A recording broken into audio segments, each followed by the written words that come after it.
Hi everyone, I am Vidhi and I welcome you all to our YouTube channel Vedanta Maharashtra 5 to 8। देखो बच्चों, मैंने आप सभी को प्रॉमिस किया था कि मैं आपको आपका पूरा जो सिलेबस रहेगा वो सब कुछ फ्री ऑफ कॉस्ट पढ़ाने वाली हूँ इसी चैनल पे, राइट। तो अभी आज से हम ये सीरीज को स्टार्ट करें। डेली आप लोगों के लिए कोई ना कोई सेशन का वीडियो आएगा, कभी मैथ्स का, कभी साइंस का, इसी चैनल के ऊपर, ओके। और मैं आपका पूरा जो सिलेबस है वो फिनिश करवा के दूंगी। अभी आज हम साइंस का जो आपका चैप्टर नंबर 1 है, जो कि क्या है, देखिए, the living world, adaptation and classification, इस चैप्टर को पढ़ने वाले हैं। इस चैप्टर के अंदर मैं आपको, देखो ध्यान से सुनना है सभी बच्चों ने, आपको ये पूरा चैप्टर तो पढ़ाऊंगी ही पढ़ाऊंगी, लेकिन उसी के साथ साथ इसकी जो पूरी एक्सरसाइज है वो भी मैं आपको पूरा प्रोवाइड करने वाली हूँ, ओके। मतलब हर एक आंसर कहाँ पे है, कैसे उसको लिखना है, सारी चीजें मैं आप लोगों को देने वाली हूँ। तो बेसिकली ये जो वीडियो है ये 2 पार्ट्स में बनेगा। एक अभी आपका ये पार्ट 1 है और एक और रहेगा पार्ट 2। इस तरीके से ये दोनों पार्ट्स में we will finish this chapter, ठीक है। तो चलिए स्टार्ट करते हैं। उसके पहले मैं आपको कुछ चीजें बता देती हूँ। देखो, आपके साइंस में टोटल 20 चैप्टर्स है, राइट। तो अभी आपके बेसिकली 2 एग्जाम्स होते हैं, एक सेमेस्टर 1 एग्जाम होता है और एक सेमेस्टर 2 एग्जाम होता है, राइट। तो जो फर्स्ट सेमेस्टर एग्जाम है, जो अराउंड दिवाली क्या होता है, उसमें आप लोगों को कम से कम इसके 10 चैप्टर्स आ जाएंगे, चैप्टर नंबर 1 to 10, ओके। और फिर जो सेकेंड वाला सेमेस्टर एग्जाम होता है, जो आपका अभी समर वेकेशंस के टाइम पे होता है, तो उसके अंदर आपको आएगा चैप्टर नंबर 11 से लेके चैप्टर नंबर 20 तक, ओके। तो हम क्या करना है, हमें ये पूरा जो सिलेबस है वो इसी चैनल पे मैं आपको पढ़ाने वाली हूँ फ्री ऑफ कॉस्ट में, और हमें पूरा सिलेबस कवर करना है, ओके। तो एक बार सभी बच्चे मुझे अपना नाम और आप इस वीडियो को कहाँ से देख रहे हो, ये दोनों चीजें जल्दी जल्दी कमेंट करके बता दो, सो दैट मुझे भी पता चले कि आप लोग कहाँ से हो, मतलब सारी चीजें है ना, आपका नाम क्या है, सब कुछ। चलिए स्टार्ट करते हैं हम आज के हमारे सेशन को। तो सबसे पहला चीज है the living world adaptation and classification. Living world, नाम से ही सुन के क्या लग रहा है, लिविंग वर्ल्ड। लिविंग मतलब सजीव, सजीव मतलब जो ऐसी चीजें जिनके पास क्या है, एक लाइफ है, ओके। तो लिविंग वर्ल्ड, सजीव गोष्टींची, मतलब सजीव चीजें जो होती है उनकी दुनिया, इस तरीके से। उनका क्लासिफिकेशन कैसे होगा, वो अडाप्टेशन कैसे करते हैं। क्लासिफिकेशन मतलब उनका क्या क्या टाइप्स है, मतलब क्या उनका किंगडम क्या है, उनका फाइलम क्या है, उनका क्लास क्या है, वो सारी चीजें। उसी के साथ साथ अडाप्टेशन मतलब क्या, कि देखिए अडेप्टेशन क्या होता है, एक प्रोसेस होता है बेसिकली, जिसकी मदद से हम क्या करते हैं, जो एनवायरनमेंट है उसमें अपने आप को एडजस्ट करने की कोशिश करते हैं। जैसे कि देखो, अभी हम लोग इंडिया में रहते हैं, बेसिकली हम लोग सब महाराष्ट्र में रहते हैं। तो महाराष्ट्र में क्या है, बहुत ज्यादा ऐसा गर्मी गर्मी टाइप है, राइट। वही अगर आप लोग जाओगे किधर, अंटार्कटिका, ओके। अंटार्कटिका जो है वहां पे क्या है, वो ऐसा रीजन है जहाँ पे बहुत ठंडी है, बर्फ होता है, सब कुछ होता है। तो अभी अगर हम यहाँ से उधर जाएंगे तो हमें क्या लगता है कि भाई इतनी ठंडी है, हम तो नहीं रह पाएंगे, हम तो मर जाएंगे, राइट। ऐसे हमें लगता है। लेकिन अंटार्कटिका में भी तो कुछ लोग रह रहे हैं, वो कैसे रह पा रहे हैं फिर, तो वो क्या कर रहे हैं, मतलब उधर जो एनिमल्स है, उधर जो बर्ड्स है, हमारे इंडिया अभी यहाँ पे जो गाय है, हमारी जो गाय है, अगर उसको हमने अंटार्कटिका भेज दिया तो वो क्या वहां पे सरवाइव कर पाएगी, नहीं। लेकिन वहां पे जो पोलर बियर्स है वो वहां पे सरवाइव कर लेते हैं। मतलब क्या है कि जो रीजन होता है उसके हिसाब से जो लिविंग थिंग्स है, जो मतलब एनिमल्स है, प्लांट्स है, ट्रीज है, वो सब कुछ क्या करते हैं, अपने आप को एडजस्ट कर लेते हैं अपने एनवायरनमेंट के हिसाब से। और इस चीज को क्या बोला जाता है, अडाप्टेशन बोला जाता है, okay. So adaptation is basically a kind of adjustment, जो क्या करते हैं, लिविंग थिंग्स करते हैं उस एनवायरनमेंट के साथ, ओके। फिर वहां पे वो सरवाइव कर पाए, ठीक है। तो इस तरीके से हमारा अडेप्टेशन होता है बेसिकली। तो अभी हम पढ़ने वाले हैं अलग अलग रीजन्स के बारे में। जैसे अगर आप देखोगे तो डेजर्ट्स होते हैं, स्नो वाले रीजन्स होते हैं, फिर एक्वेटिक रीजन्स होते हैं, ये सभी के बारे में अभी हम इन चैप्टर के अंदर डिटेल में पढ़ने वाले हैं, ठीक है। सो एक बार मुझे बहुत सारे रेड हार्ट्स और सनफ्लावर्स भेज दीजिएगा अगर आप इस चैप्टर को पढ़ने के लिए बहुत ज्यादा एक्साइटेड हो तो। चलिए स्टार्ट करते हैं हमारे इस चैप्टर के साथ में। सबसे पहले तो है ना, कुछ चीजें जो हमने पढ़ी है इसके पहले उनको हम थोड़ा सा एक बार देख लेते हैं क्या है। A great variety of plant and animal is found on the earth. Earth के सरफेस पे बहुत सारे टाइप के प्लांट्स एंड एनिमल्स प्रेजेंट होते हैं। फिर उसी के साथ साथ some plants have a colorful flower, some plants grow in water, whereas some are found in the deserts and have a scarcity of water. Perfect. है ना। कोई कोई प्लांट्स क्या होते हैं जिनके पास फूल होते हैं अलग अलग कलर के, किसी के पास फ्रूट्स होते हैं, कोई बहुत पानी के अंदर मिलते हैं मतलब पानी के अंदर ग्रो होते हैं, कोई ऐसे होते हैं जो डेजर्ट में ग्रो होते हैं। पानी के अंदर मतलब कौन से, देखिए शेवाल वगैरह जो होता है ग्रीन ग्रीन कलर का, आपने देखा रहेगा, एल्गी जिसको बोलते हैं, वो क्या है, वो पानी के अंदर ग्रो होता है। या फिर एक्वेटिक प्लांट्स भी होते हैं बहुत सारे। उसी के साथ साथ कुछ ऐसे होते हैं जो डेजर्ट में होते हैं, जैसे कि कौन हो गया, कैक्टस हो गया, राइट, ये सभी चीजें। Okay, now some plants are found in the snowy regions, कुछ स्नोई रीजन्स में फाउंड होते हैं। फिर उसी के साथ साथ some plants are cannot be seen without a microscope, whereas some are huge in size। मतलब क्या है, कुछ प्लांट्स ऐसे भी होते हैं जो आपको सिर्फ माइक्रोस्कोप के अंडर ही दिख सकते हैं, इतने छोटे होते हैं। लेकिन कुछ कुछ ऐसे होते हैं जो बहुत बड़े बड़े होते हैं, हमारी हाइट जितने कुछ होते हैं, हमारी हाइट से छोटे कुछ होते हैं, हमारी हाइट से बड़े कुछ होते हैं, और कुछ कुछ तो ऐसे होते हैं जिनको हमें ऐसे देखना पड़ता है, इतने लंबे लंबे होते हैं, इस तरीके से, राइट। तो there are variety of plants in the environment, ठीक है। Like plants animal too shows variety, जैसे प्लांट्स की वैरायटी होती है, सेम वैसे एनिमल्स की भी वैरायटी होती है। Some are unicellular, some other are multicellular. कुछ कैसे होता है, यूनिसेल्युलर होते हैं। यूनिसेल्युलर मतलब क्या, जो सिर्फ एक ही सिंगल सेल से बने हैं। जैसे हमारी बॉडी जो है, हमारी बॉडी के अंदर क्या होता है, बहुत सारे सेल्स होते हैं, उसकी वजह से हमारी बॉडी बनती है। तो ऐसे भी कुछ ऑर्गेनिजम्स होते हैं जो क्या है, सिर्फ एक ही सेल से बनते हैं। तो उनके बारे में आप जब बड़े हो जाओगे, थोड़ा और क्लास 8 में चले जाओगे, या फिर क्लास 7th में ही आपके जो आगे के चैप्टर्स हैं, है ना, सेल वगैरह आपको चैप्टर है, तो वहां पे आपको ये सारी चीजें पढ़ने मिलेगी, ठीक है। यूनिसेल्युलर ऑर्गेनिजम्स क्या होता है, मल्टीसेल्युलर ऑर्गेनिजम्स क्या होता है, वो सब कुछ मैं आपको आगे पढ़ाने वाली हूँ। अब यहाँ पे some are vertebrates where other are invertebrates. कुछ कुछ ऐसे होते हैं जिनके पास ये वर्टिब्रल कॉलम होता है, वर्टिब्रेट्स होते हैं, बोन्स होते हैं। कुछ ऐसे होते हैं जिनके पास बोन्स नहीं होता है, जैसे स्नेक अगर आप लोग ले लो, उसके पास बोन्स नहीं होते हैं। वही अगर आप ह्यूमन बींग ले लो, तो ह्यूमन बींग के अंदर क्या होता है, बोन्स होता है। तो दे आर वर्टिब्रेट, इस तरीके से, ठीक है। The world is full of variety of animals, aquatic, terrestrial, amphibian, reptilian, aerial, बहुत सारे अलग अलग एनिमल्स से हमारी जो दुनिया है वो, उसमें मतलब बहुत सारे एनिमल्स हैं अलग अलग टाइप के। Okay, these observation give rise to the question, how does the great diversity come into being। मतलब क्या है, देखिए यहाँ पे ये जो चीज है, ये जो इतनी सारी वैरायटी ऑफ प्लांट्स है, इतनी सारी वैरायटी ऑफ एनिमल्स है, अलग अलग रीजन पे लोग रहते हैं, ये सारी चीजें, तो इससे कभी सोचा है क्या कि मतलब ये जो प्लांट्स एंड एनिमल्स है, इतनी सारी वैरायटी में कैसे प्रेजेंट हो सकते हैं। कोई एनिमल कैसे स्नो में सरवाइव कर सकता है, कोई एनिमल कैसे बिना पानी के महीनों गुजार सकता है, ऐसा कैसे पॉसिबल है। उसके पीछे कुछ तो रीजन रहेगा ना। तो उसके पीछे का जो रीजन है वो है adaptation. Adaptation is the reason. ध्यान से देखिएगा यहाँ पे, अभी यहाँ पे क्या है, कैन यू टेल है, are the plants and animals in Kashmir and Rajasthan of the same type. बताइए, क्या कश्मीर और राजस्थान में जो प्लांट्स है वो सेम रहेंगे, क्या वो एनिमल सेम रहेंगे? नहीं। देखिए, अगर आप कश्मीर में देखोगे तो कश्मीर में बेसिकली एक कोल्ड रीजन है, राइट। कश्मीर इज बेसिकली एक कोल्ड रीजन। तो वहाँ पे जो एनिमल्स होते हैं, आप देखोगे ना, वहाँ के जो डॉग्स वगैरह भी होते हैं, तो उनके ऊपर बहुत ज्यादा ऐसे बाल होते हैं। काऊ वगैरह पे भी उधर के बहुत ज्यादा बाल होते हैं। अगर आप वहाँ पे देखोगे तो वहाँ पे जो ट्रीज है वो ऐसे लंबे लंबे ट्रीज होते हैं। कश्मीर अगर कोई बच्चा गया तो मुझे बताना, वहाँ पे जो ट्रीज है वो ऐसे लंबे लंबे ट्रीज होते हैं। वही अगर आप डेजर्ट वाली साइड में जाओगे तो वहाँ पे कौन से एनिमल्स होते हैं, वहाँ पे होता है कैमल। कैमल ऐसा एनिमल है जिसको महीनों महीनों तक पानी भी नहीं दिया तो भी चलता है, वो अपनी हम्प में पूरा उसका खाना पीना सब स्टोर करके चलता है, राइट। तो इस तरीके से, या फिर ऐसे भी एनिमल्स हो सकते हैं, ऐसे प्लांट्स जैसे कि cactus.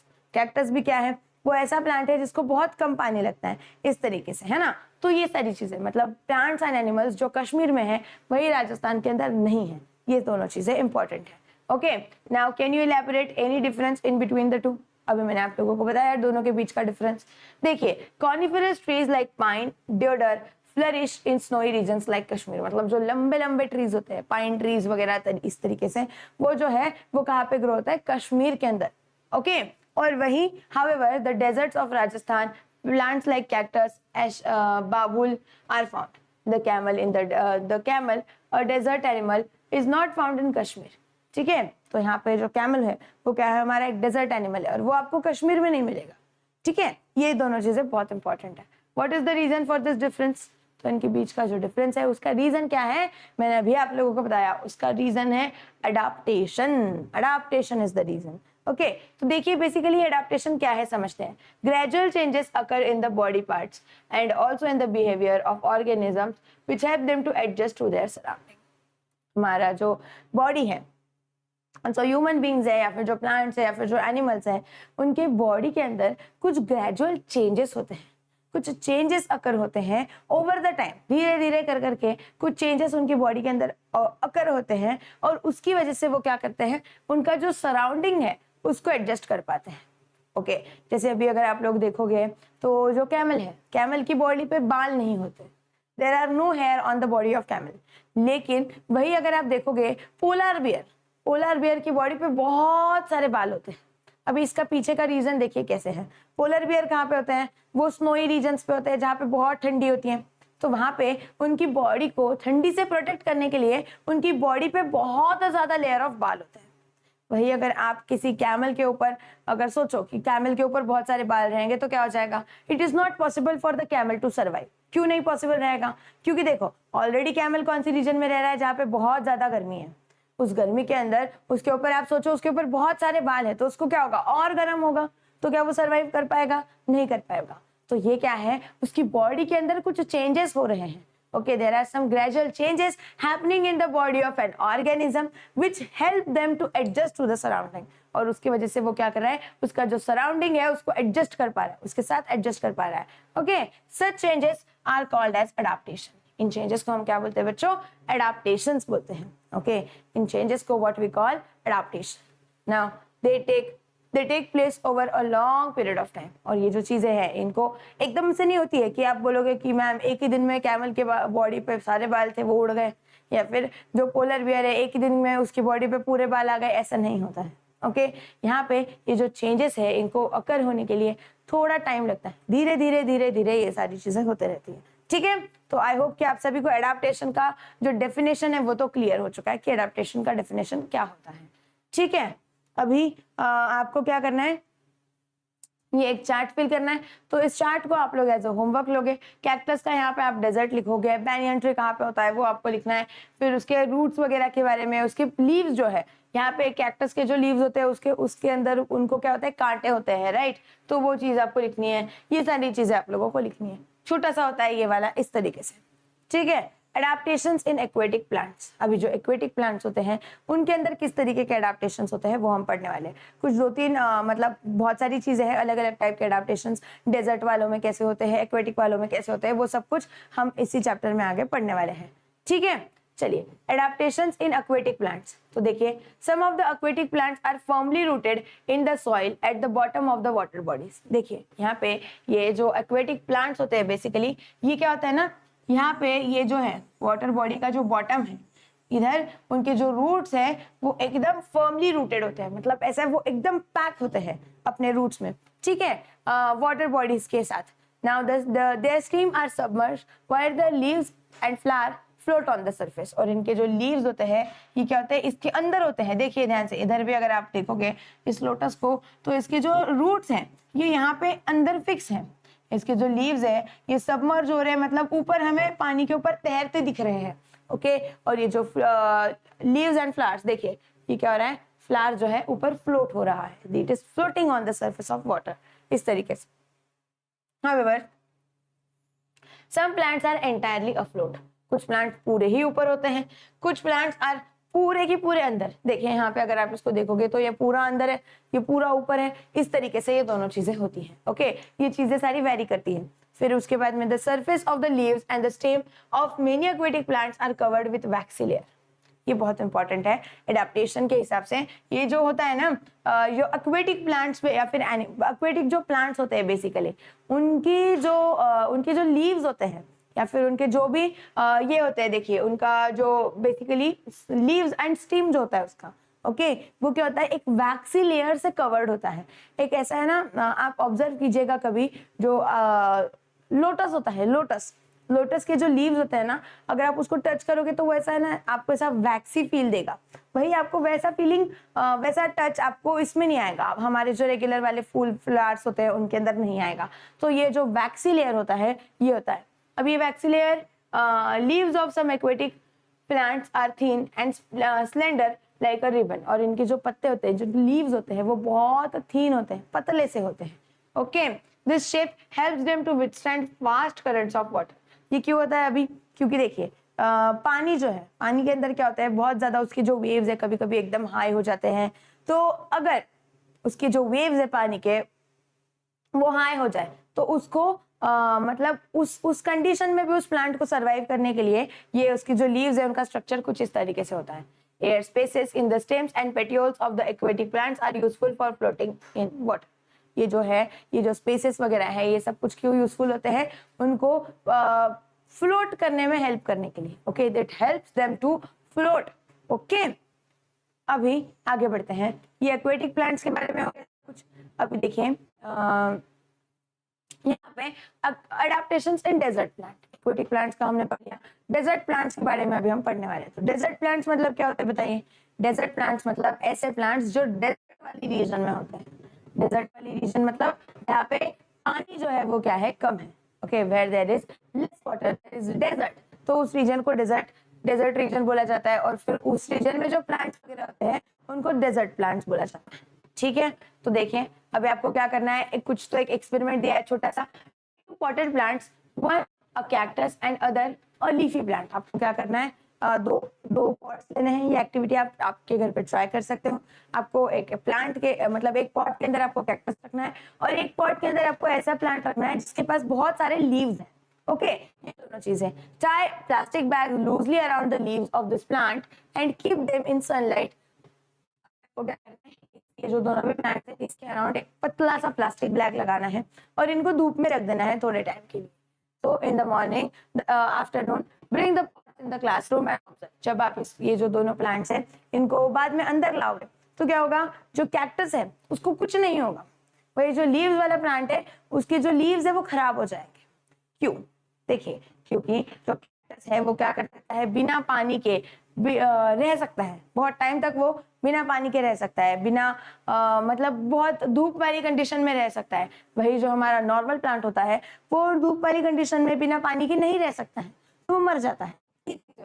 Okay, has the same quantity of water collected in both the bags. अगर आप देखोगे तो यहाँ पे क्या होता है, सपोज ये अभी आप लोगों का है ना एक प्लांट है, ये हमारा प्लांट है लीव्स वाला, जिसको क्या है बहुत सारे लीव्स है। इस तरीके से इसको लीव्स है। और ये है हमारा कैक्टस, ये हमारा कैक्टस है। तो जब आप इसको रैप करोगे, ठीक है, जब इस कैक्टस को रैप करोगे पॉलीथीन से, और इसको जब आप पॉलीथीन से रैप करोगे तो जो पॉलीथीन जब आप निकालोगे बाद में, तो यहाँ पे ना, यहाँ पे इसके अंदर बहुत सारा पानी जो है वो कलेक्ट, यहाँ पे बहुत सारा पानी हो जाएगा कलेक्ट।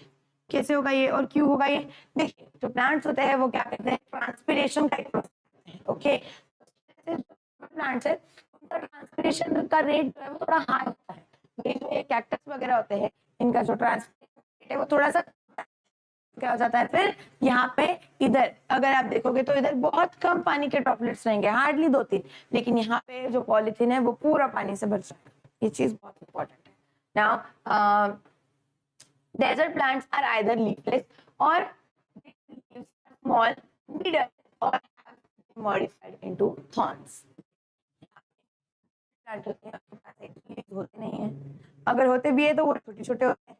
अगर छोटे भी होते हैं तो उनके ऊपर कांटे होते हैं। थॉर्न्स मतलब ओके, आप लोग लिख लीजिए इनके meaning. As a result a very little water by evaporation. ये क्या होता है, जब भी इवेपोरेशन का प्रोसेस होता है तो उस टाइम पे ये जो डेजर्ट प्लांट्स है ये बहुत कम अमाउंट ऑफ वाटर अपना लूज करते हैं। Okay, the stem stores water and food is there for fleshy. और उसकी वजह से क्या होता है, इनकी जो स्टेम होती है, स्टेम के अंदर जो है ये क्या करता है, अपना वाटर स्टोर करके रखता है इस तरीके से। The stems are green as they perform photosynthesis in the absence of leaves. अब यहाँ पे अगर लीव्स नहीं है तो फोटोसिंथेसिस कैसे होगा, फूड कैसे बनेगा, तो वो बनता है with the help of steam. ये जो स्टीम है ये क्या करते हैं, ये ग्रीन इन कलर होते हैं और ये फोटोसिंथेसिस में उनकी मदद करते हैं। Their roots penetrate deep into the soil and some roots spread away into the soil in search of the water. यहाँ पे क्या होता है, इनके जो रूट्स है ये सॉइल के बहुत अंदर अंदर तक जाते रहते हैं। क्यों? इन सर्च ऑफ वाटर, पानी के सर्च में, जहां से भी पानी मिलेगा रूट्स उस पानी को एब्जॉर्ब कर लेंगे इसके लिए, ठीक है। Now there is a thick layer of waxy substance on the stem of these plants too. यहाँ पे भी क्या होता है ना, इनके जो स्टेम होती है इसके ऊपर भी एक वैक्सी सब्सटेंस प्रेजेंट होता है। बेसिकली ये वैक्सी सब्सटेंस क्यों प्रेजेंट होता है, ये जो वाटर लॉस है, ओके, ट्रांसपीरेशन की वजह से जो प्लांट्स अपना वाटर लॉस करते हैं उसको रिड्यूस करने के लिए ये वैक्सी लेयर होता है, ठीक है। ये सारी चीजें अभी हमने क्या क्या पढ़ लिया, देखिए हमने डेजर्ट वाला पढ़ लिया, फिर हमने एक्वेटिक वाला पढ़ लिया, अभी हम स्नोई रीजन्स में जो अडेप्टेशन है प्लांट्स का उसके बारे में पढ़ने वाले हैं। Adaptation in plants of snowy regions, snow वाला अगर रीजन है तो वहां पे प्लांट्स का कैसे उनके कैरेक्टरिस्टिक्स होते हैं, कैसे सारी चीजें होती है, वो सब कुछ। In what way are sloping branches useful for plants in snowy region? ये चीज आपको चेक करनी है और मुझे इसका आंसर बताना है, ठीक है। देखिए स्लोप मतलब स्लोपिंग ब्रांचेस जो होती है ना, इनकी जो ब्रांचेस होती है इस तरीके से होती है, इस तरीके से इनकी जो ब्रांच होती है ये क्यों यूजफुल होती है स्नोई रीजन्स वाले जो प्लांट्स होते हैं उनके लिए, तो उसका रीजन आप गूगल करोगे और मुझे बताओगे। अभी देखो plants of snowy region mainly include coniferous like deodar and pine. अभी इनके अंदर क्या होता है, डियोडर एंड पाइन वगैरह इस तरीके के जो प्लांट्स हैं ये आते हैं स्नोई रीजन्स के अंदर। लंबे लंबे प्लांट्स होते हैं और इनके पत्ते जो है, उनके जो लीव्स है वो इस तरीके से होते हैं। Now these trees are conical in shape due to their sloping branches. इनका जो शेप होता है कोनिकल इन शेप मतलब कोन की तरह शेप होता है, देखिए ध्यान से, है ना। आइसक्रीम वाला कोन सभी को पता है, आइसक्रीम वाला कोन, और इस चीज को थोड़ा थोड़ा ऑब्जर्व कीजिए साथ में, आपको सेम सेम लगेगा। वो कैसे होगा ना, it is same same but different, वैसा वाला है ये देखिए, ये वाला इस तरीके से दिख रहा है आपको, ये वाला जो चीज है ये इस तरीके से होता है, okay. These trees are conical in shape due to their sloping branches.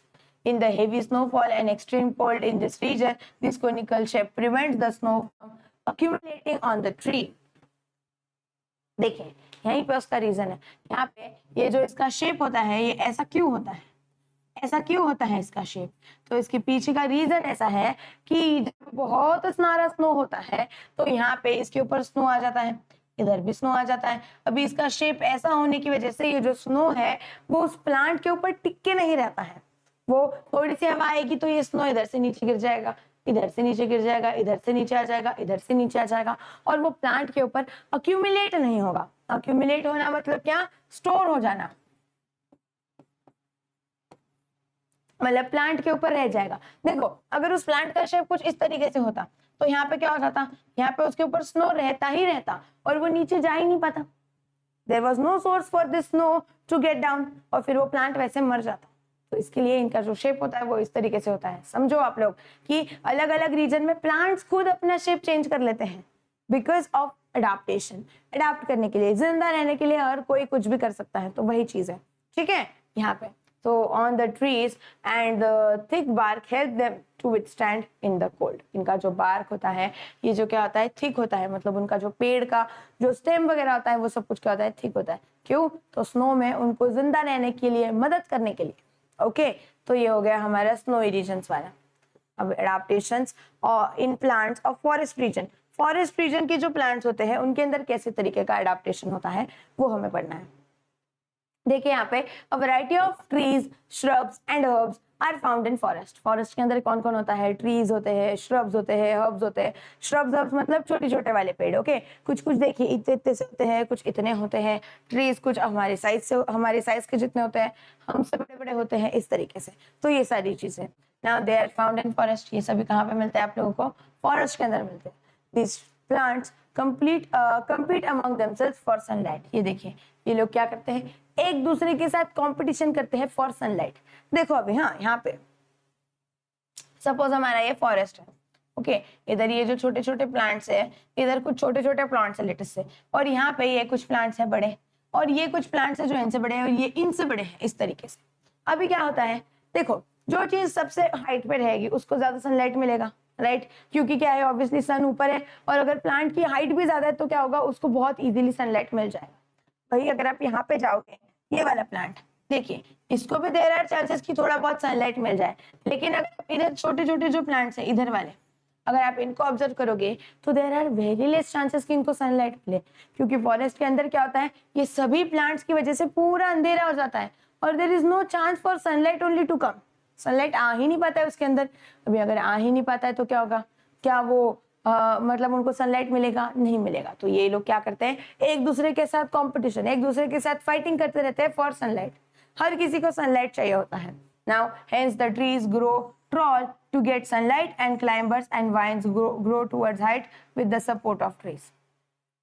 तो यहाँ पे क्या आता है, इसकी वजह से जो ट्रीज है वो लंबे लंबे ग्रो होते रहते हैं टू गेट सनलाइट, लंबा लंबा बनते जाता है सनलाइट मिलने के लिए। और यहाँ पे ये जो इसके जो प्लांट्स वांट्स है, यहाँ पे जो क्लाइंबर्स वगैरह होते हैं, क्रीपर्स, क्लाइंबर्स, आप सभी को पता है, वेल वगैरह जो बोलते हैं हम लोग बेसिकली, है ना। वेल मतलब क्या होते हैं, ऐसे प्लांट्स जो क्या करते हैं, दूसरी प्लांट की मदद से ऊपर ऊपर ग्रो होने की कोशिश करते हैं। जैसे कि आपने देखा रहेगा मनी प्लांट, मनी प्लांट भी कैसे होता है, ऐसा ऊपर ग्रो होता है या फिर नीचे एक लाइन में वो ग्रो होता है। तो हम क्या करते हैं, उसको एक लकड़ी लगा देते हैं और लकड़ी को पकड़ पकड़ के वो चीज ग्रो होते रहती है।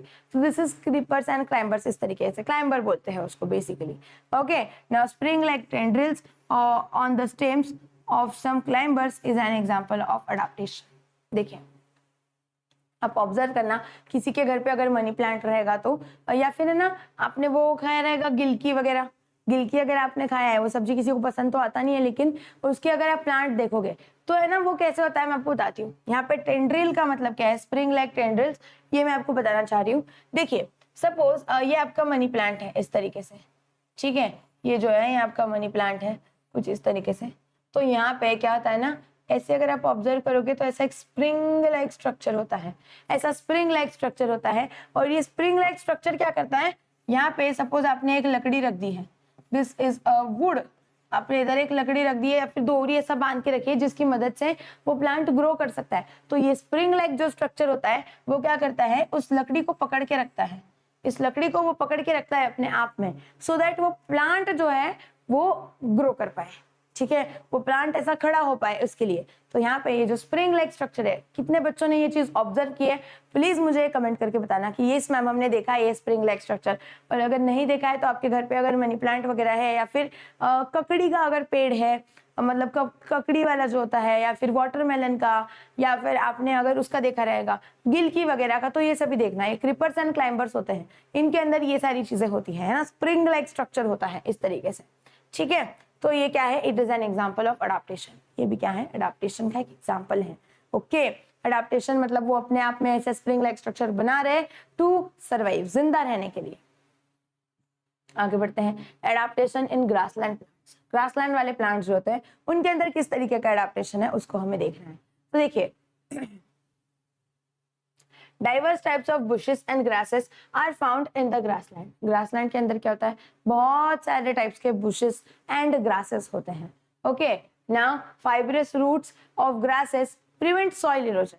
अभी ये जो ग्रास वगैरह होते हैं, इनके जो फाइब्रस रूट्स होते हैं, मतलब कैसे, इनके जो रूट्स अगर आप देखोगे तो कैसे होते हैं, कुछ इस तरीके से, उसके अंदर बहुत सारे वो ये होते हैं, बहुत ही ज्यादा ये होते हैं उसके अंदर रूट्स, मतलब जो होते हैं उनके बहुत डेंस होते हैं इस तरीके से। अब ये जो फाइब्रस रूट्स है, इनकी वजह से क्या होता है, ये एकदम सॉइल को बहुत स्ट्रांगली पकड़ के रखते हैं, और जैसे ही वो स्ट्रॉन्ग सॉइल को ऐसे एकदम फर्मली पकड़ के रखते हैं, उसकी वजह से क्या होता है, सॉइल इरोजन जो है वो प्रिवेंट होता है, मतलब सॉइल इरोजन जो है वो नहीं हो पाता है ऐसे। Okay, forest in the equatorial region and dense, equatorial region are dense, जो कुछ इक्वेटर के पास वाले जो फॉरेस्ट है वो कैसे है, डेंस है, बहुत ज्यादा उसके अंदर ट्रीज वगैरह है। Animals like tigers, elephant, deer can remain hidden in this grasses. अब यहाँ पे किस तरीके के एनिमल्स होते हैं, elephant, tiger, deer, lions, tigers वगैरह, ये सब कुछ ये इसके अंदर होते हैं, और वो ग्रास की वजह से अंदर छुप के रह सकते हैं। आपने देखा रहेगा छोटा भीम का जो कार्टून होता है, उसके अंदर क्या होता है, जो शेर होता है वो क्या कैसे आता है, एकदम पहले ना उधर बहुत सारा उन्होंने ऐसा ग्रास वास दिखाया रहता है, फिर ग्रास ऐसे ऐसे ऐसे मूव होता है और अचानक से उसके अंदर से शेर बाहर आता है। तो ये सभी क्या है, ग्रासलैंड वाला रीजन, ठीक है। तो वो शेर क्या करता है, उस ग्रास के पीछे पहले छुपा रहता है, फिर अचानक से वो क्या करता है, उसको डियर दिख जाता है तो उसके ऊपर हमला कर देता है ऐसे। Now animals like the rabbit are found in such grasses. Marsh meadows are found in the hilly areas of as well as plants. मतलब यहाँ पे इस तरीके के एनिमल्स, रैबिट्स वगैरह ये सारी चीजें भी आपको दिखेगी। ठीक है, आगे बढ़ते हैं। अभी है ना, आपको ये एक चीज ऑब्जर्व करनी है थोड़ा सा और देखना है, मुझे बताना है। ठीक है, आगे बढ़ते हैं। थोड़ा सा देखिए, adaptation for injection of food in plants. अभी प्लांट्स के अंदर एक इस तरीके का adaptation for the injection of food, मतलब फूड अंदर लेने के लिए जो एडाप्टेशंस हैं उनके बारे में अभी हम पढ़ने वाले हैं। देखो हमने क्या क्या पढ़ा था, पहले हमने एक्वेटिक का पढ़ा, फिर डेजर्ट का पढ़ा, फिर स्नो वाला पढ़ा, फिर फॉरेस्ट वाला पढ़ा। अभी ये सारी चीजें हमने पढ़ ली, राइट। अभी फूड जब वो अंदर लेते हैं तो उसके लिए भी, फूड अंदर लेने के लिए भी कुछ एडाप्टेशन है रीजन वाइज, वो भी हम पढ़ने वाले हैं। देखिए, most of the plants are anchored in the roots in the ground and are autotrophic. बहुत सारे प्लांट्स कौन से होते हैं? ऑटोट्रॉफिक होते हैं। ऑटोट्रॉफिक मतलब क्या? जो खुद का खाना खुद बनाते हैं। ठीक है, ऑटोट्रॉफिक मतलब खुद का खाना खुद बनाते हैं। आई होप कि आप सभी को ये वाली चीज क्लियर है। ऑटोट्रॉफिक मतलब ऐसे प्लांट्स होते हैं जो खुद का खाना खुद बनाते हैं। किस मेथड से बनाते हैं? With the help of photosynthesis. ये सभी चीजें हमें पता है। Okay, however plants like dodder, Cuscuta and are parasites. मतलब ये क्या है? कस्कुटा वाला जो प्लांट है वो क्या है? पैरासाइटिक प्लांट है, मतलब वो किसी और के ऊपर डिपेंड होता है अपने खाने के लिए। Okay, the plant body of dodar consists of a yellow wire like stem. It is a leaflet and cannot perform photosynthesis. अभी यहाँ पे क्या होता है? ये leafless है, इसके पास leaves नहीं है और उसकी वजह से वो photosynthesis का जो प्रोसेस है वो परफॉर्म नहीं कर पाता है। Okay, it is leafless and cannot perform photosynthesis. However, it has a hostorial that is sucking root for absorbing nutrients from the host plant. देखिए यहाँ पे ये बेसिकली क्या होता है? कैस्कुटा जो है, सपोज यहाँ पे ये हमारा एक प्लांट है नॉर्मल वाला। ओके, ये हमारा नॉर्मल प्लांट है, तो इधर ये जो है ये कस्कुटा का प्लांट है, ऐसा छोटा सा ये वाला प्लांट इधर। अब ये प्लांट क्या करता है? खुद का खाना खुद तो नहीं बना सकता है, उसके पास लीव्स ही नहीं है तो ये बना ही नहीं सकता है। अभी अगर ये नहीं बना सकता है तो ये कैसे करता है? ये क्या करता है? ये जो इसका होस्ट प्लांट है, ये जो प्लांट इसके साइड में है, इसके ऊपर डिपेंड होता है और ये इससे, इस होस्ट वाले प्लांट से क्या करता है? उसके जो न्यूट्रिएंट्स वगैरह है उनको एब्जॉर्ब कर लेता है, उनको सक कर लेता है, उनको खींच लेता है अपने पास। Okay, the roots penetrate up to the conducting vessels of the host plant to absorb water and food. मतलब ये क्या करता है? इसके जो कस्कुटा के जो लीव्स रहेंगे ना बच्चा, ध्यान से सुनिए, इसके जो कस्कुटा के जो रूट्स होते हैं, अभी कस्कुटा खुद उसके पास लीव्स नहीं होते हैं, वो खाना तो नहीं बना सकता है, तो वो क्या करता है? उसके जो रूट्स होते हैं, बहुत चालाक होता है ये क्या करता है? उसके जो रूट्स हैं उसको इस प्लांट के अंदर डाल देता है ऐसे, और फिर वहां से उसके जो न्यूट्रिएंट्स वगैरह हैं उनको एब्जॉर्ब कर लेता है। समझ में आ रहा है आप सभी को कितना डेंजरस है ये? इस तरीके से, है ना? ये सारी चीजें। Fungi do not have chlorophyll and can not perform photosynthesis. अभी फिर से फंगाई जो होते हैं उनके अंदर भी क्लोरोफिल नहीं होता है, तो वो फोटोसिंथेसिस परफॉर्म नहीं कर सकते। तो फिर ये लोग क्या करते हैं? They obtain food from starting foodstuffs like bhakri and bread. देखिए, आपने ऑब्जर्व किया रहेगा, आपकी जो रोटी वगैरह होती है, भाकरी जो होती है बेसिकली, या फिर ब्रेड वगैरह अगर आपने देखा है तो क्या हो जाता है? 2-3 दिन तक अगर हम उसको ऐसा रख दें तो उसके ऊपर एक ब्लैक कलर का ऐसा चीज फॉर्म हो जाता है ना, तो वो क्या होता है? फंगस होता है। ठीक है, बुरशी हम जिसको बोलते हैं। देखो बुरशी आप सभी को पता रहेगा, कभी पूछना मम्मी को, रोटी के ऊपर भी बुरशी लग जाती है, जो हमारे ब्रेड वगैरह होता है उसके ऊपर भी बुरशी लग जाती है, तो ये क्या है? फंगस है एक तरीके का। Okay, now they have root like fibres for absorption of food. और फिर ये क्या करते हैं? यहाँ पे ये खुद का खाना खुद तो नहीं बना सकते, तो ये इस मेथड से फिर एब्जॉर्ब कर करके खाना क्या करते हैं? बना लेते हैं। मतलब जो हमारा फ्रूट ये जो होता है भाकरी या फिर ब्रेड वगैरह जो होता है उसके ऊपर से वो खाना क्या करते हैं? एब्जॉर्ब कर लेते हैं, उनके न्यूट्रिएंट्स को एब्जॉर्ब कर लेते हैं इस तरीके से। Now plants need nitrogen, phosphorus and potassium for growth.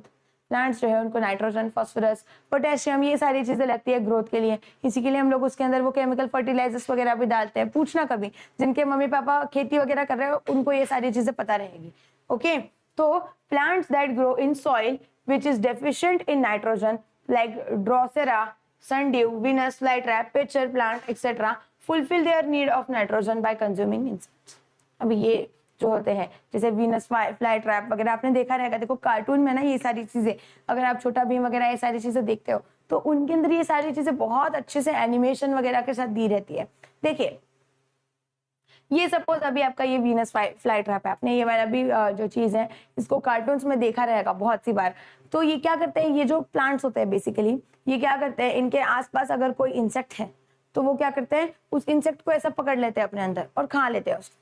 अभी वो इंसेक्ट्स क्यों खाते हैं, क्योंकि देखिए उनके पास क्या है, नाइट्रोजन की कमी है। नाइट्रोजन की कमी को पूरा करने के लिए वो उनके आसपास जो इंसेक्ट्स होते हैं, कीड़े होते हैं, खा जाते हैं। ये चीज है, ठीक है। तो यहाँ पे adaptations are seen in these plants which serve to attract insects and hold them captive। और यहाँ पे जो है जो adaptation है ये क्या है, ये जो उनका leaves का जो भी जिसकी वजह से वो इंसेक्ट्स को अपनी तरफ खींच लेते हैं, उनको खा लेते हैं। This is a type of adaptation. और इसी की वजह से उनका नाइट्रोजन जो है वो उनको फुलफिल हो जाता है, उनके जो नाइट्रोजन की नीड है वो, और फिर वो सर्वाइव कर पाते हैं। समझ में आया आप सभी को। तो यहाँ पे फिर से ये क्या है, एक चीज है फॉर द सर्वाइवल के लिए एक और उन्होंने अपने लिए ये चीज की है। एक ही सेकंड रुकिए, हाँ बस एक ही सेकंड रुकिए, ठीक है। आगे बढ़ते थोड़ा सा छोटा सा, एंड देन हम आज की क्लास को एंड करेंगे। ओके, फिर we will continue with the second part. तो चलिए देखिए जल्दी जल्दी। Adaptation in animals, make a list of animals in your surrounding, compare the diversity of animals listed by your friends, ठीक है, with your list, discuss the habitat, food, habits, characteristics of the body parts like vertebral column, wings, gills, tails, etc. and prepare a chart। आपको क्या करना है, अभी आपके surrounding में जो भी अलग अलग एनिमल्स है उनका एक चार्ट बनाना है, जैसे डॉग्स, कैट्स, बर्ड्स आप ले सकते हो, फिर आप फिशेस वगैरह ले सकते हो, ये सारी चीजें आपको करना है। कैरेक्टरिस्टिक्स के बारे में, उनके बॉडी पार्ट्स के बारे में, सारी चीजों के लिए आपको कंपेयर करना है। ओके, देखिए what difference did you see in terrestrial and aquatic. तो there are two types of animals, है ना। कोई जमीन पे रहता है, कोई पानी के अंदर रहता है। तो पानी के अंदर कौन रहता है, फिश रहती है। तो फिश के कुछ कैरेक्टरिस्टिक्स अलग रहेंगे, बॉडी पार्ट्स कुछ अलग रहने वाले हैं। और जो जमीन पे रहते हैं, जैसे कि हमारे कैट डॉग्स हो गए या फिर बर्ड्स वगैरह हो गए, इनके कुछ अलग कैरेक्टरिस्टिक्स होते हैं, राइट। तो ये सारी चीजें अभी terrestrial animals, skin and the body shape of aquatic animals appear to have undergone changes। यहाँ पे अगर आप देखोगे तो aquatic और terrestrial जो है उनकी जो बॉडी शेप होती है उनके अंदर चेंजेस होते हैं। Body shape of aquatic animals appear to have undergone changes, उनके पास कुछ ना कुछ चेंज होता है। The fishes have scale on the skin and fins on the body। देखिए इसके पास ये होते हैं, है ना, फिन्स जिसको बोला जाता है, और उसकी बॉडी पे ऐसे स्केल्स होते हैं, आपने ये चीज देखी रहेगी। अब ये जो स्केल्स एंड फिन्स हैं ये भी उसकी बॉडी को एक प्रोटेक्शन का काम करते हैं। देखिए बॉडी जो बॉडी है टेपर होती है, मतलब दोनों भी एंड में ऐसा ऐसा कुछ तो उसके पास रीजन होता है। देखिए ऐसे ह्यूमन बीइंग के अंदर नहीं होता है कि हमारा मुंह ऐसे है क्या, देखिए इधर से ऐसा और नीचे से पैर भी ऐसे, नहीं। यहाँ पे इन केस ऑफ फिशेस ये सारी चीजें इस तरीके से होती हैं। Okay, like a spindle, fish breathe with their gills instead of nose. ये जो फिश होती है ये किसकी मदद से ब्रीथ करती है, इनके जो गिल्स होते हैं उनकी मदद से वो ब्रीदिंग करती है। ब्रीदिंग, ब्रीद आउट, ऑक्सीजन वगैरह जो लेना होना है वो सब कुछ वो गिल्स की मदद से करती है, ना कि नोज की मदद से। हम किससे करते हैं, नोज की मदद से करते हैं ये सारी चीजें। Their eyes have transparent eyelids, उनकी जो आंखें होती है, यहाँ पे आईलिड्स मतलब ये आंखों का जो ये होता है, ये वाला रीजन हमारा आईलिड होता है। तो हमारी आंखें जो होती है आईलिड्स के हमारे ट्रांसपेरेंट है नहीं है, लेकिन in case of fish eyelids कैसे होते हैं, ट्रांसपेरेंट होते हैं। Okay, they have air bladders within the body which help them to float. और इनकी बॉडी के ऊपर क्या होते हैं, एयर ब्लैडर्स होते हैं जो उनको फ्लोटिंग में क्या करते हैं, मदद करते हैं। ये सारी चीजें। Observe the bodies of the frog, duck and tortoise. अभी आपको सेम चीज करनी है, फ्रॉग, डक, टॉर्टोइज, इन सभी को ऑब्जर्व करना है, और यहाँ पे भी आप लोग कुछ चीजें ऑब्जर्व करोगे। ओके, तो देखिए as the frog and the duck have webbed toes, एक सेकेंड ना, they can use their legs like oars. इनके जो टोज होते हैं बेसिकली फ्रॉग्स एंड डक्स के अगर आप देखोगे तो वो ऐसे वेव वेव वाले स्ट्रक्चर के होते हैं। देखो वेव वेव वाला स्ट्रक्चर होता है, और फिर उसकी वजह से वो क्या कर सकते हैं, उसकी मदद से फ्लोट भी कर सकते हैं। ये सारी चीजें। Water flows of the vaccine feathers of birds like duck and weathered. webbed toes, slippery and smooth skin are and a triangular head help frog to swim easily. यहाँ पे ये जो कुछ कैरेक्टरिस्टिक्स है फ्रॉग के, उसकी मदद से क्या होता है, वो इजीली स्विम कर पाता है. ओके, ये सारी चीजें. Now they can live on land as well as water due to their ability to breathe through skin in water and using the nose and lungs on land. अभी देखिए ये जो फ्रॉग है, फ्रॉग जो है वो पानी के अंदर भी रह सकता है और पानी के बाहर भी, मतलब जमीन पे भी रह सकता है. कैसे रह सकता है, तो जब वो पानी के अंदर होता है फ्रॉग, तब वो कैसे ब्रीदिंग करता है, with the help of its skin. Skin की मदद से वो ब्रीथ वगैरह करता है. वही जब वो फ्रॉग जमीन पे होता है, okay, when it is on land, तो जब वो जमीन पे होता है उस टाइम पे वो किसकी मदद से ब्रीदिंग करता है, with the help of nose and lungs. उसके अंदर उसके पास अपना पूरा जैसे रेस्पिरेटरी सिस्टम होता है वैसे ही प्रॉपर उसके पास भी होता है. तो वो नोज लंग्स की मदद से भी ब्रीदिंग कर सकता है और वो स्किन की मदद से भी ब्रीदिंग कर सकता है. तो जब वो पानी के अंदर होता है तो वो स्किन का यूज करता है. ओके, ये सारी चीजें. The typical colors of color of frog's back help it to hide among grasses. अभी उसका जो कलर है देखिए, बहुत सारे जो फ्रॉग्स होते हैं यूजुअली उसको ग्रीनिश वगैरह कलर के होते हैं. तो ये क्यों होता है, बिकॉज वो देखो खुद को उसको प्रोटेक्ट करना रहेगा, उसको भी जिंदा रहना है फ्रॉग को भी. तो वो क्या करेगा, बड़े एनिमल्स जो फ्रॉग को खा सकते हैं उनसे उसको प्रोटेक्ट करना है. अभी अगर उसको प्रोटेक्ट करना है तो उसको ग्रास वगैरह में छुपना रहेगा.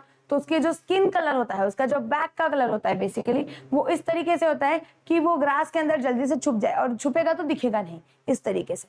ठीक है, ये वाला अभी आपको. और ये जो फ्रॉग होता है इसको क्या बोला जाता है फिर, एम्फीबियन, जो जमीन पे भी रह सकता है और पानी के अंदर भी रह सकता है. तो अभी आपको क्या करना है, मुझे कुछ एम्फीबियंस की एग्जांपल बताने हैं एज योर होमवर्क क्वेश्चन. ये आपका होमवर्क है.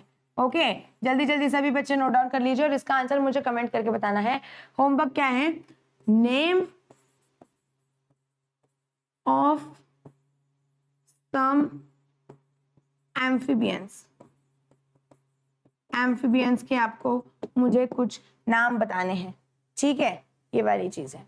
अभी बस इतना एक पार्ट करते हैं, adaptation in forest and grassland animals, and we will end our class. देखो क्या है, carnivorous animals like the wild dog, fox, tiger and lions have strong legs to run fast and capture their prey. है ना, ये अगर आपने देखा रहेगा तो लायंस, टाइगर्स वगैरह ये जो होते हैं उनके पैर जो होते हैं वो बहुत स्ट्रांग होते हैं.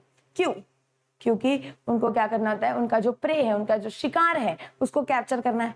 अभी सामने से अगर कोई इंसान जा रहा है, ओके, मैं तो ऐसा धीरे धीरे धीरे धीरे चल रही हूँ, मैं भाग भाग के भी कितना ही जोर से भागूंगे ना.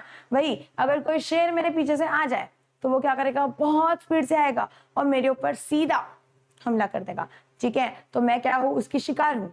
तो अगर उसको मुझे खाना है तो उसे क्या करना पड़ेगा, उसकी जो स्पीड है, उसके जो पैर है, उनको उसको स्ट्रॉन्ग करना पड़ेगा. तो this is the characteristics in the forest and grassland animal.